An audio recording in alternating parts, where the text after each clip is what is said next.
Alright everyone, settle down and take your seats. Intro noises. I'm Professor Roseknight, and today we will be going over the official rules for a Palworld Nuzlocke. You see, it's come to my attention that many content creators, large and small, have been attempting this challenge as if it were a Pokemon game. And although the two share many of the same concepts, their execution on those concepts are entirely different, and thus, the rules must be as well. Now, if this is your first time taking the course, I would highly recommend viewing it in its entirety, to better understand the what's, where, whens, and whys of how we got to our conclusions. But if you are a returning student, welcome back. You can find the timestamps down below to any of the material you wish to review. With all that being said, let's begin. Pokemon Nuzlockes have 3 standard rules that must be followed for it to count as a Nuzlocke. And since Palworld is so different from Pokemon, we will need double the amount of standard rules for this to work. But luckily, we don't have to reinvent the wheel, and we are able to build on what's come before. So let's start by going over the Pokemon rules so we know what we're working with. Rule number 1. Any Pokemon that faints must be released or boxed permanently and will be considered dead for the rest of the challenge. Rule number 2. Only the first wild Pokemon encounter in a route or area can be caught. If the player fails to catch it, i.e. it flees or faints, their opportunity to catch a Pokemon in that area is lost. And rule number 3. The player must nickname all Pokemon they catch or obtain. This is not technically necessary for the challenge, but is universally accepted as part of a Nuzlocke. And that's it, as far as non-optional rules go at least. And I'll go over optional rules as they pertain to Palworld later in the class. For those of you who have played Palworld, I'm sure you can see the glaring problems that these core rules provide for Palworld gameplay. Those problems being 1, the fact that Pals are not required to fight in battle and thus are never really in danger. 2. Encounters don't exist since this is not a turn-based RPG. 3. Palworld's large map has very few distinct routes. And 4. In order to progress your Pal, it is required for you to catch multiples of the same Pal type and fuse them together, in order to reach the pinnacle of that Pal's strength. My goal with this class is to modify the existing Pokemon Nuzlocke rules so we can have fun and challenging experiences with our Palworld Nuzlockes. So, let's begin with the first rule, as it requires very little change. Any Pokemon that faints must be released or boxed permanently and will be considered dead for the rest of the challenge. This rule can be kept basically the same, with one small exception. Since there's no way to release Pals once they're caught as of this recording, we will swap that word out for Butcher. However, the cleaver required to butcher your Pals isn't unlocked until level 12, so the first rule for our Palworld Nuzlocke will read as follows. Any Pal that faints must be butchered or boxed either permanently or until the cleaver item is unlocked and will be considered dead for the rest of the challenge. I'm also aware that Pals can be thrown on the ground, but to my knowledge this does not get rid of them permanently. I see no problem with building a cemetery for your Pals or a graveyard. Anything to that effect can be considered boxed in that context. Now on to Rule 2. Where things start to get a little bit more complicated. Only the first wild Pokemon encounter in a route or area can be caught. If the player fails to catch it, i.e. it flees or faints, their opportunity to catch a Pokemon in that area is lost. The most obvious problem here, as I mentioned before, is that Palworld is not a turn-based RPG, and as such there are no random encounters. So let's start by defining what an encounter actually looks like in Palworld and work forward from there.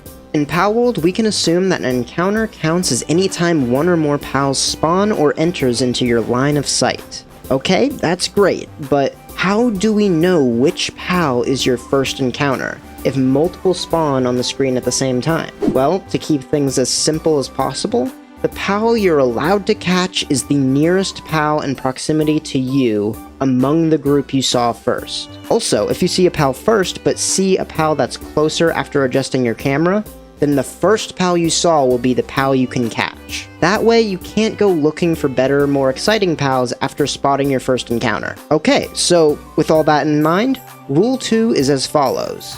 You can only catch one Pal per area.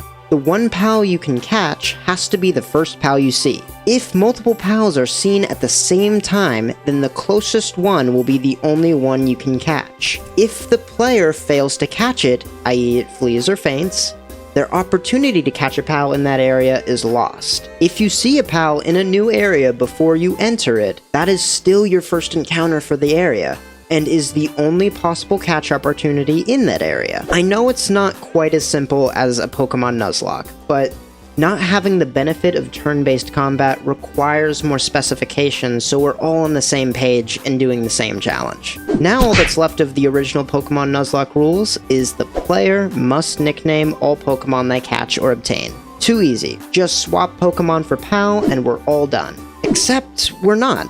These rules work great, but Pokemon doesn't exactly allow the player to pull out a rocket launcher and fight alongside their creatures. Nor does it let you fuse creatures together as a core mechanic as you get strong enough to fight the bosses. Pokemon also has several trainer battles that hold uncatchable encounters. And lastly, there is a massive problem with the map that makes Palworld miserable for Nuzlocking. And to that end, I've come up with a few additional rules to cover a lot of these bases. Starting with rule number 4. While not at your base, you must have a PAL summoned, and you must command your pals to attack aggressively. Pals that have special abilities that allow them to appear summoned without actually summoning them do not count as summoned for this rule. An example of this being Daydream's partner ability, Dream Chaser. If you have any pals at all, you must take at least one with you. If you have no pals in your party, base, or pal box, then disregard this rule. This rule is my answer to the lack of forced encounters. Because realistically, you can play this whole game without summoning a single pal if you wanted to. You could technically beat every alpha and tower boss entirely on your own. Now, at the time of writing this, the new summoning raid boss mechanic just came out like 2 hours ago, so I'm not entirely sure if you can beat those on your own, but you could at least attempt the fight on your own. Also, I'm aware that simply riding your PAL would make this rule trivial, and frankly, I don't have a solid answer for that, other than restricting or even outright banning the fun mechanic of riding your mountable PALs, which I really don't want to do. So if anyone has any solutions, please post in the comments below, because I have been searching for a solution for a while now. But with that being said, on to rule number 5. I think this goes without saying, but I do think that there should be consequences for losing your player character in this game. And that's why I've implemented this rule. If you die, then flip a coin for every pal in your party. On heads they live, and on tails they die. I know I'm throwing a bit of a softball here, but listen. At high difficulty game world settings, you will be two-shot by just about everything in the game, and that's while you're wearing a shield. So just trust me on this. For your own sanity, go easy on your own deaths. Unless you're playing in a multiplayer server like me, and you have somebody that can revive you when you go down. If that's the case, then absolutely have permadeath on. And finally, rule number 6.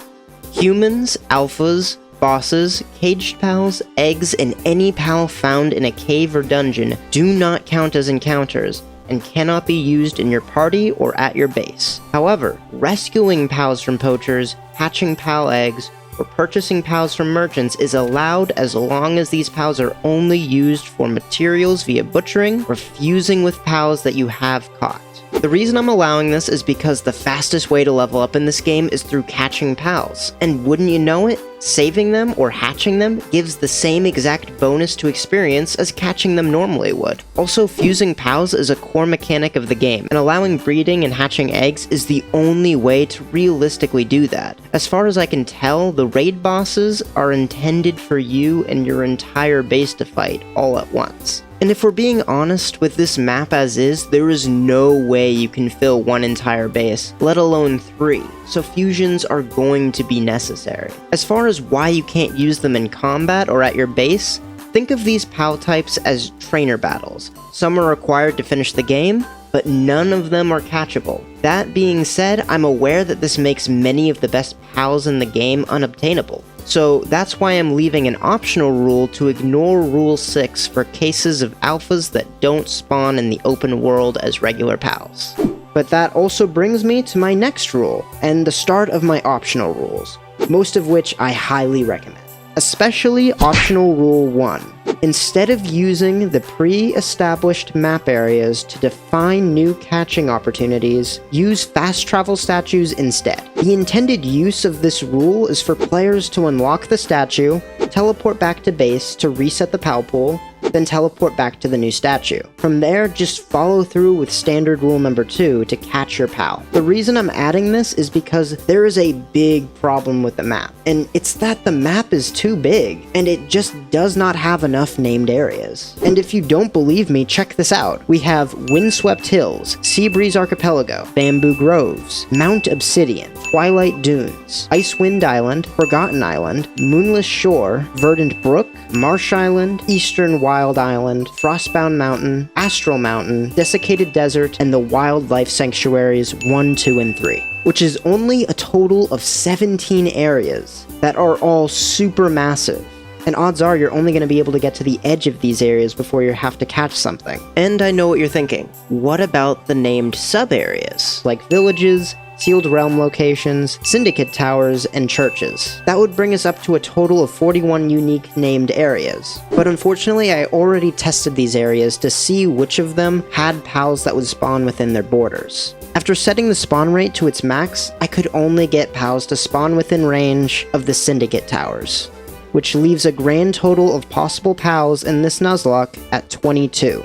Compare that to the first Pokemon generation games, with 7 cities, 25 routes, and 12 named areas, where you can catch or trade for Pokemon before the Elite Four. That means that POW World, with a much larger map, gets half as many creatures as you would in the first generation of Pokemon. And this is assuming you don't add custom rules like widening the radius of areas, allowing alpha captures, or allowing yourself to buy POWs from village merchants, which are all valid optional rules and solutions to this problem. But I would still highly recommend just using the fast travel points, because it's way easier. Or you could do what I did, and custom draw your own map lines, adding your own areas to the game for a custom balanced experience, and a grand total, for me at least, of 33 possible POWs. For the record, you will be able to find the map I drew in a Google Drive that I link in the description below if you're interested in using it. But just so you know, this map was made with the intention of a multiplayer game that I'm playing with Ben Kenobi. I don't actually know if this would work for a single player experience. On a side note, if you would like, you can see our successes and failures over on Ben Kenobi's Twitch channel every Monday starting at noon Central Time, where we are continuing to play and improve the core rule sets of our own co-op POW World Nuzlocke. Let's talk about Lucky POWs, the equivalent to shiny Pokemon.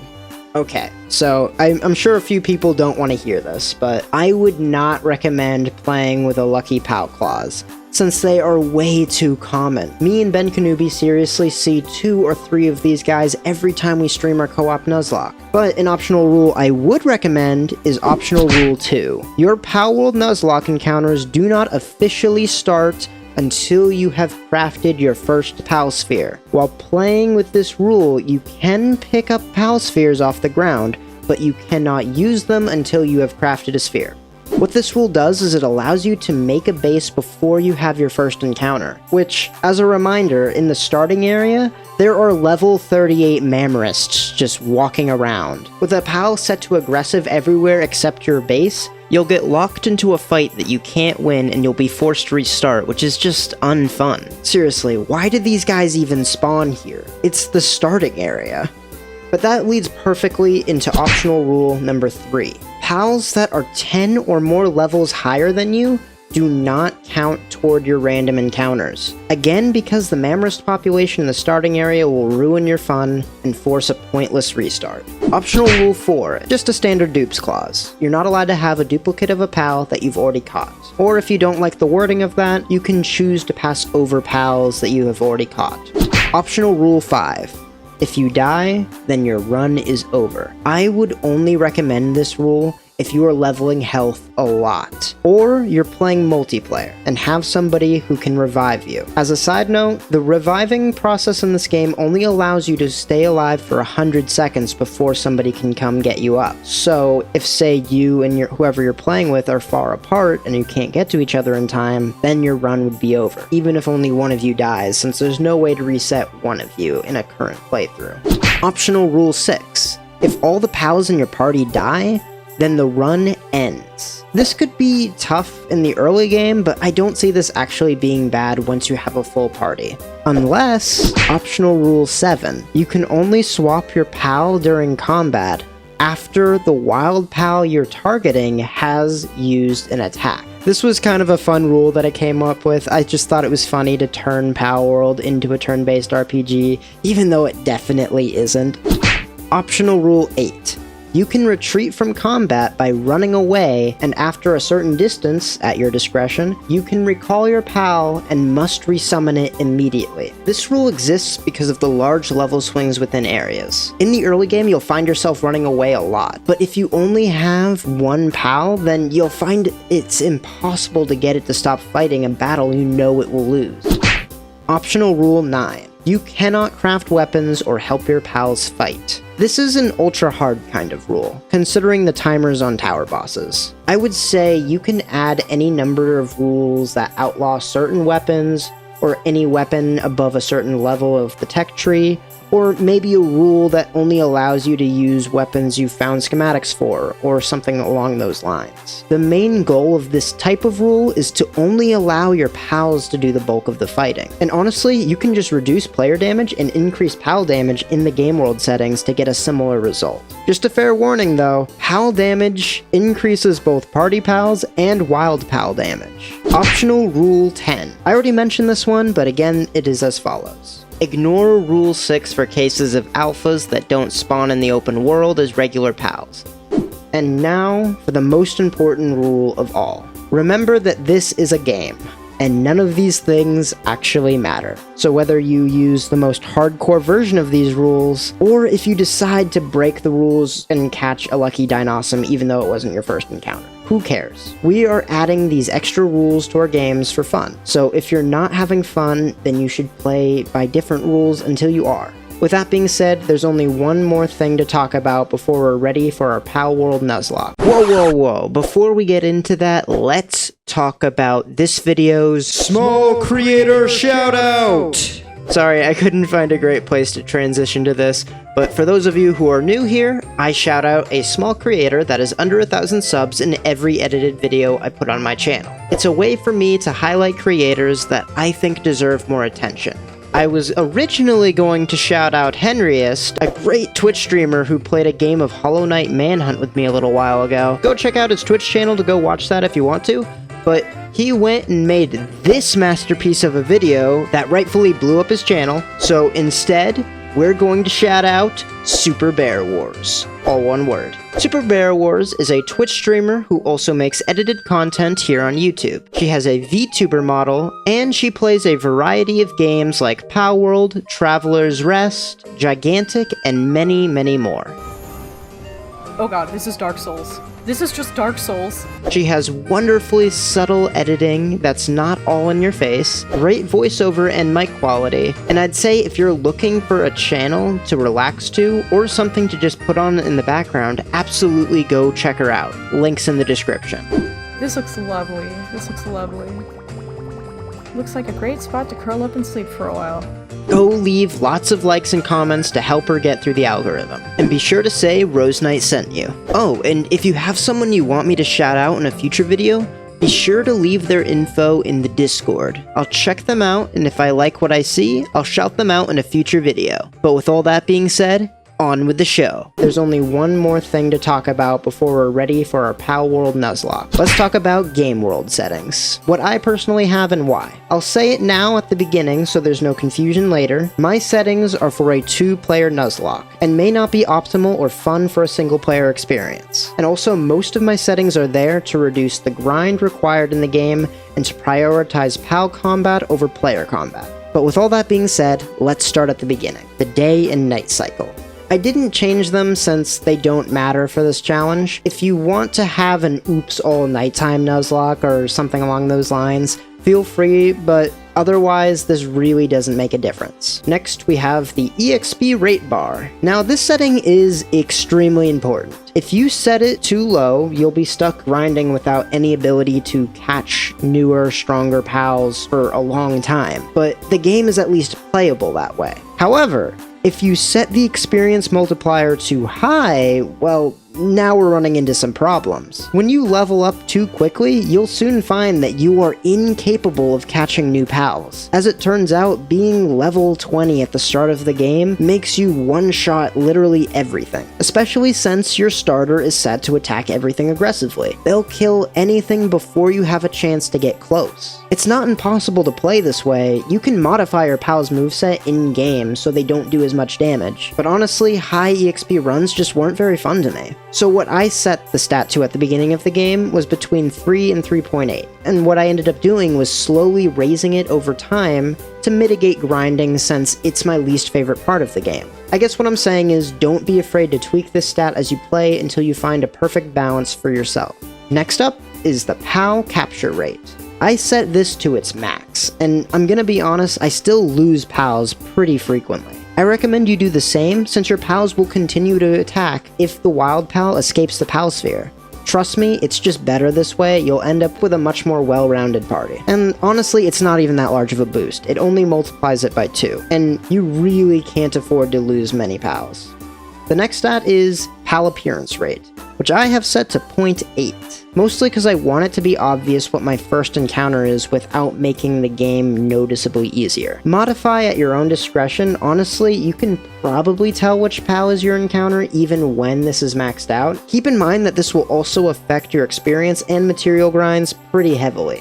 Damage from PAL multiplier. This stat affects both your pals and the wild pals, so proceed with caution. Personally, I have mine set to 1.5 so that naturally my pals will do more damage than me, and I'm not the one carrying the fight. But at the same time, I don't want to be two-shot by anything that I'm around the same level as. Damage to PAL multiplier. This affects the damage all pals universally take from any damage. I just keep this at 1 to make it more simple. PAL hunger depletion rate. This stat determines how much of a survival game you want this to be. Do you want to never have to worry about food and just focus on combat? Set this to 0.1. Do you want to be struggling to keep everyone fed and alive?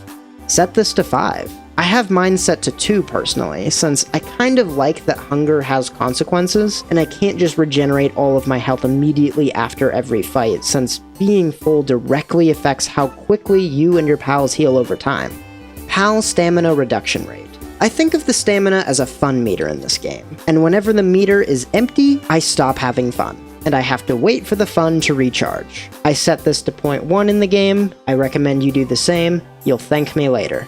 PAL auto health regeneration rate. When your pal's hunger bar is close enough to full, they'll regenerate their health. This just dictates how fast they do it. I have it set to 0.5 so I'm not recovering between fights too quickly, because it adds more stakes to the Nuzlocke. Honestly, setting this to 0.1 might be really fun too. I'll have to try it out at some point, but the reason I can get away with this is because of the next stat, PAL sleep health regeneration rate, which affects both the regeneration rate of your pals while they're sleeping in bed and while they're in the PAL box. So just full transparency, I think of the base as a safe haven where I can rest and recover after finding new fast travel points or fighting bosses or dungeons or anything like that. So to that end, I set my PAL sleep health regeneration rate as high as it can go at 5. Since at the end of the day, my base is just my Pokemon Center. Also, have I ever mentioned how much I love the world settings menu? Those were all PAL-specific stats. Now we get to modify the same stats again, but this time for the player character. Being able to fine-tune everything like this is honestly amazing, and makes making challenge runs like this way easier. Well anyways, damage from player multiplier.